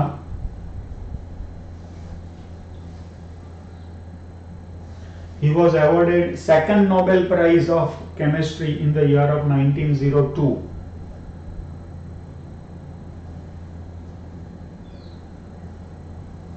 और फिशर ने ही ये पेप्टाइड बॉन्ड फॉर्मेशन के बारे में भी दुनिया को बताया था।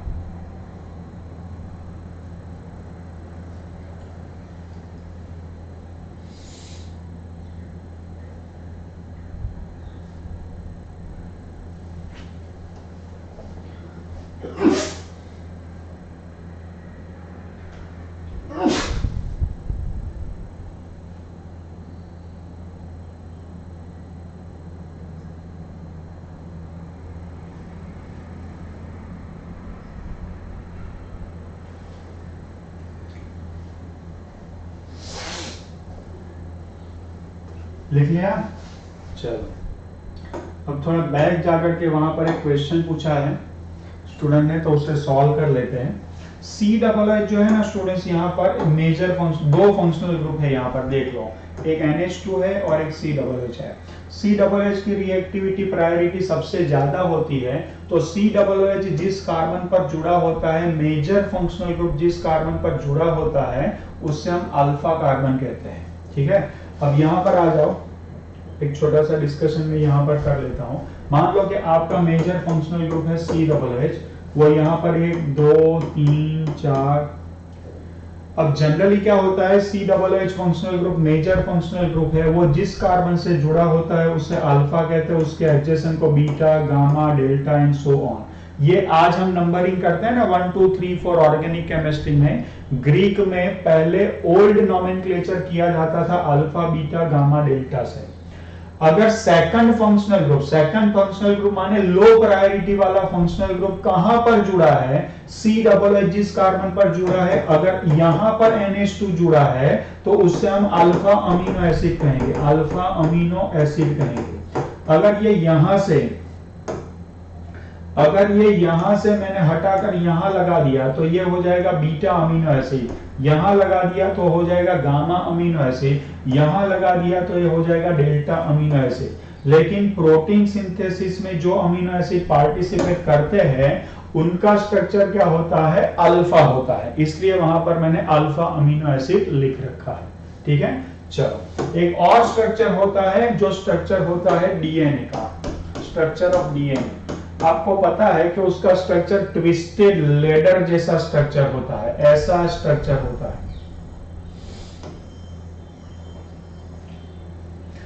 दो डीएनए स्ट्रैंड्स होती है, इसीलिए उसको क्या कहते हैं, डबल हेलिक्स स्ट्रक्चर कहते हैं। डबल हेलिक्स स्ट्रक्चर में दोनों हेलिक्स जो होती है वो भी एक टाइप के पॉलीमर ही होते हैं, जिसे पॉलीन्यूक्लियोटाइड कहते हैं। अब न्यूक्लियोटाइड जो चेन होती है ना, पॉलीन्यूक्लियोटाइड चेन, इनफैक्ट उसके 3 कंपोनेंट्स होते हैं। वो 3 कंपोनेंट्स में क्या होता है, एक तो होता है 5 कार्बन एटम वाला शुगर, जिसे हम कहते हैं रिबोज शुगर या तो डीऑक्सी रिबोज शुगर। दूसरा होता है नाइट्रोजन बेस। 3-4 तरह के नाइट्रोजन बेस होते हैं। अगर डीएनए है तो उसमें AGCT होता है, और अगर वो RNA है तो उसमें AGCU होता है। एडिनाइन, ग्वानिन, साइटोसिन दोनों में कॉमन है। अगर वो RNA है तो उसमें यूरेसिल होता है, और अगर DNA है तो उसमें थाइमिन होता है। ठीक है, चलो तो AGCT और AGCU। अगर मैं DNA की बात कर रहा हूं तो I am talking about this. तो उसमें 4 तरह के नाइट्रोजन बेस होते हैं, adenine, guanine, cytosine and thymine. ठीक है, अब ये नाइट्रोजन बेस और शुगर एक दूसरे के साथ जुड़ जाए तो जो बनता है उससे न्यूक्लियोसाइड कहते हैं। और वो न्यूक्लियोसाइड एक दूसरे के साथ अगर फॉस्फेट ग्रुप से जुड़ जाए, डाइफॉस्फोएस्टर बॉन्ड, डाइफॉस्फोएस्टर बॉन्ड। ये सारी चीजें बायोलॉजी में और बायोमोलिक्यूल्स में, केमिस्ट्री में आगे जाके आएगी, तब मैं बताऊंगा। जुड़ जाए तो जो बनता है उसे कहते हैं न्यूक्लियोटाइड, और ये न्यूक्लियोटाइड रिपीट होते रहे तो जो बनता है उसे कहते हैं पॉलीन्यूक्लियोटाइड, और उसी को कहते हैं nucleic acid.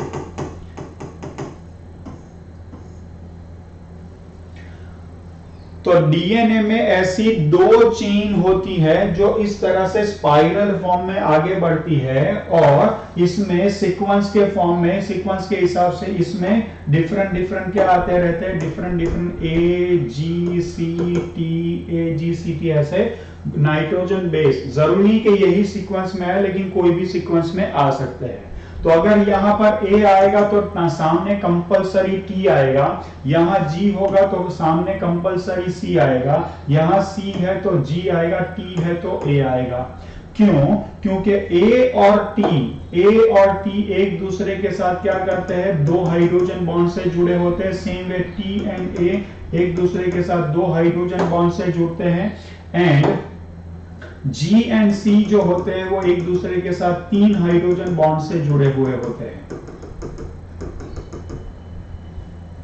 So this is how two chains remain connected with each other, and this type of three-dimensional model was first proposed by Watson and Crick, and for that they were also awarded a Nobel Prize। ठीक है, तो DNA की double helix structure prove करने में भी किसका सहयोग है, H बॉन्ड का। ठीक है, लिख लो ये।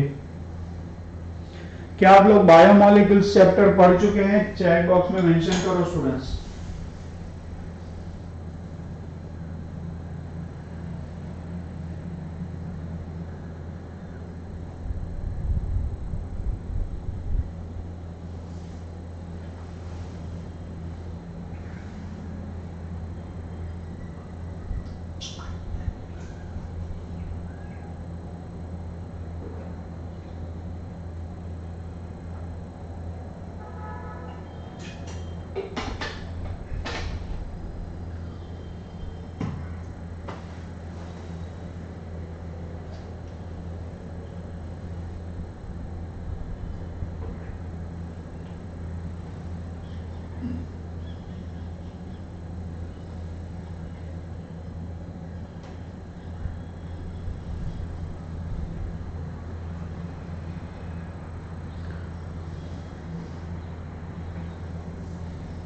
You there, students?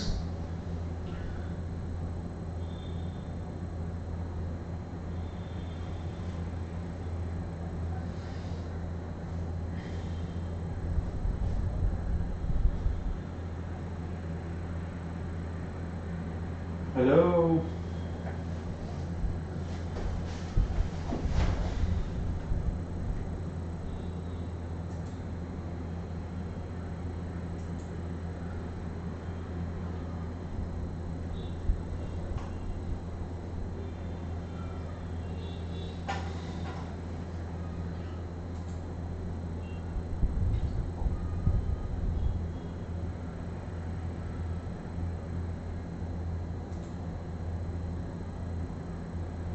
ओके, बहुत सारे स्टूडेंट्स यहाँ मैथ्स वाले हैं, ये प्रॉब्लम है। ओके, अच्छा,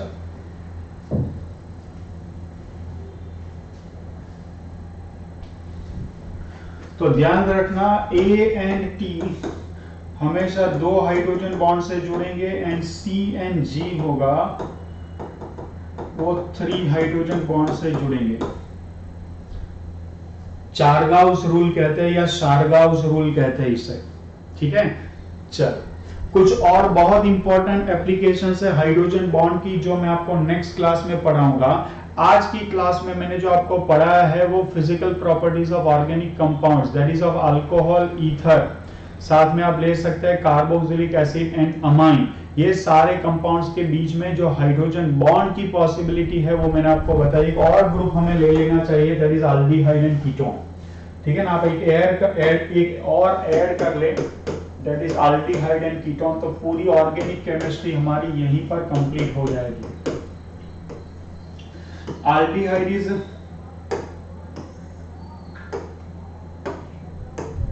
RC double bond OH and ketone is RC double bond O R dash। तो ये है कीटोन और ये है एल्डिहाइड। लेकिन आप देख सकते हैं दो में से किसी के भी पास पार्शियली पॉजिटिवली चाहे हाइड्रोजन एटम नहीं है, so they can not form H bond, and hence they have relatively low BP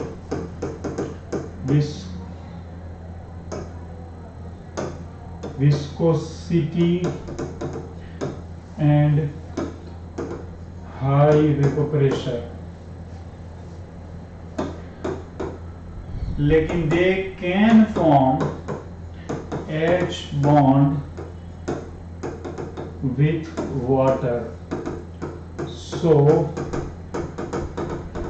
initial members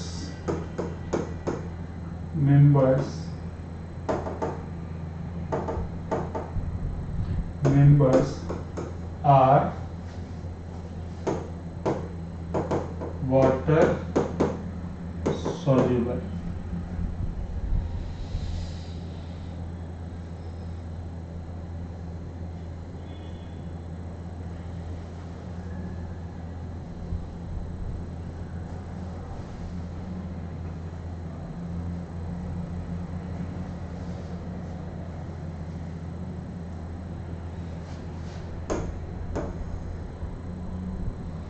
अब देखो student, C double bond O R H R dash, ये हो गया आपका अल्डिहाइड या तो कीटोन, यहां पर भी H या तो R डैश, ये हो गया आपका अल्डिहाइड और कीटोन। बीच में मैं ले लेता हूं जैसे कि वाटर मॉलिक्यूल, ये वाटर के पास दोनों हाइड्रोजन प्लस डेल्टा वाले हैं, तो यहां पर हाइड्रोजन बॉन्ड बन जाएगा, तो इनिशियल मेंबर्स क्या हो जाएंगे, वाटर सॉल्युबल हो जाएंगे। ठीक है ना। चलो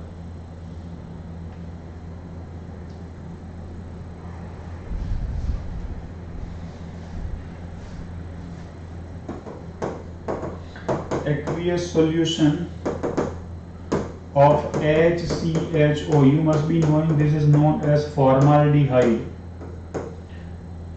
Formaldehyde is known as formalin.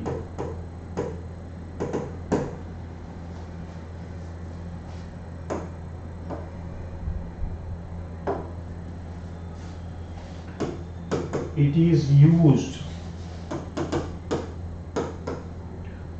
to preserve biological specimen and dead bodies.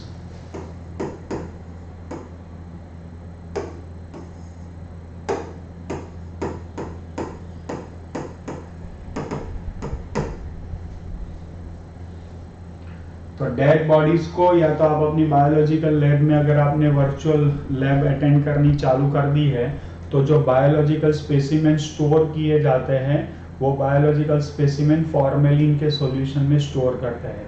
अगर डेड बॉडीज को भी long period of time store करना होता है तो उसके ऊपर भी फॉर्मेलिन जो होता है उसकी एप्लीकेशन कर दी जाती है, या तो फॉर्मेलिन के सॉल्यूशन में डिप करके उसको लंबे समय तक स्टोर किया जा सकता है। ठीक है, तो आज की क्लास में हमने ऑर्गेनिक कंपाउंड्स डिस्कस किए।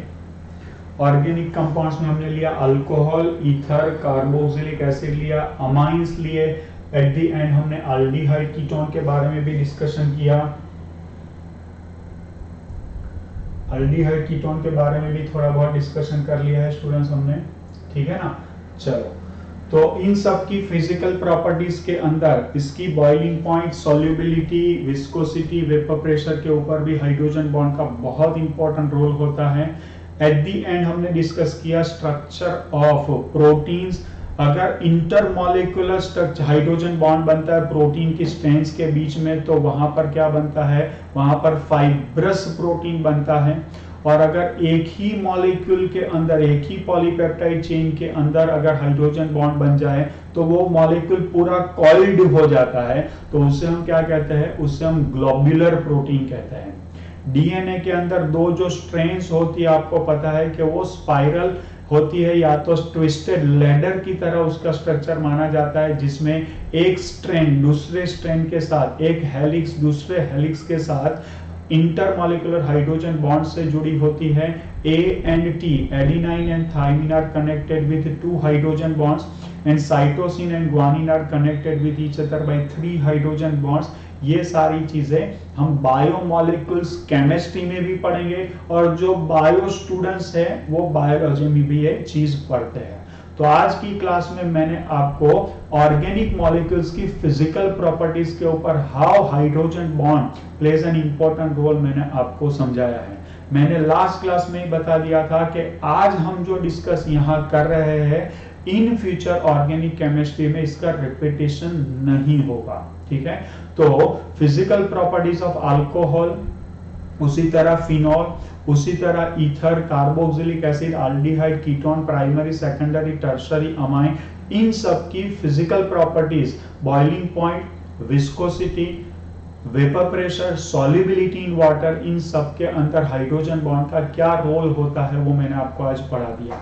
आज की क्लास हमने स्टार्ट की थी टाइप ऑफ हाइड्रोजन बॉन्ड से, इंटरमॉलिक्यूलर एंड इंट्रामॉलिक्यूलर। तो इंटरमॉलिक्यूलर अब तक हमने जो भी देखा था वो इंटरमॉलिक्यूलर ही था, लेकिन अब हम जो डिस्कस किया आज हमने, जहां पर क्या होता है जब भी एक ही मॉलिक्यूल में partially positively charge hydrogen atom किसी और एटम एक ही मॉलिक्यूल के अंदर ही किसी और एटम जैसे नाइट्रोजन, ऑक्सीजन, फ्लोरीन, क्लोरीन के ऊपर जो एलपी है उसके प्रति अट्रैक्ट हो जाए तो अंदर ही अंदर हाइड्रोजन बॉन्ड बन जाता है और उसे कहते हैं इंट्रामॉलिक्यूलर हाइड्रोजन बॉन्ड। अंदर ही अंदर हाइड्रोजन बॉन्ड बन जाए तो 5 मेंबर या 6 मेंबर रिंग बनने के कारण एक रिंग का निर्माण होता है, तो उसे चिलेट हाइड्रोजन बॉन्ड भी कहते हैं।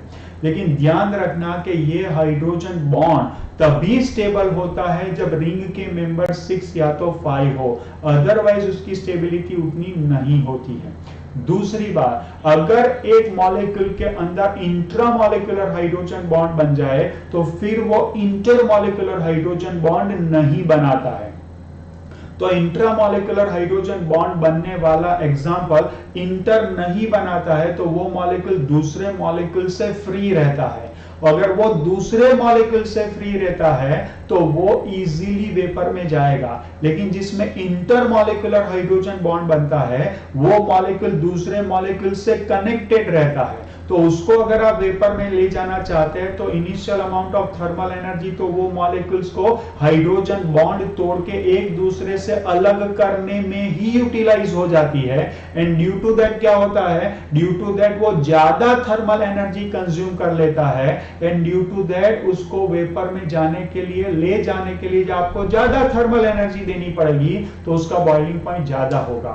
तो जब भी आप इंट्रा और इंटर का कंपैरिजन करें तो इंट्रा और इंटर के कंपैरिजन में हमेशा इंट्रा में बॉइलिंग पॉइंट कम होगा, साथ में विस्कोसिटी भी कम होगी, लेकिन वो इजीली वेपर में चला जाएगा, इसलिए उसका वेपर प्रेशर ज्यादा होगा।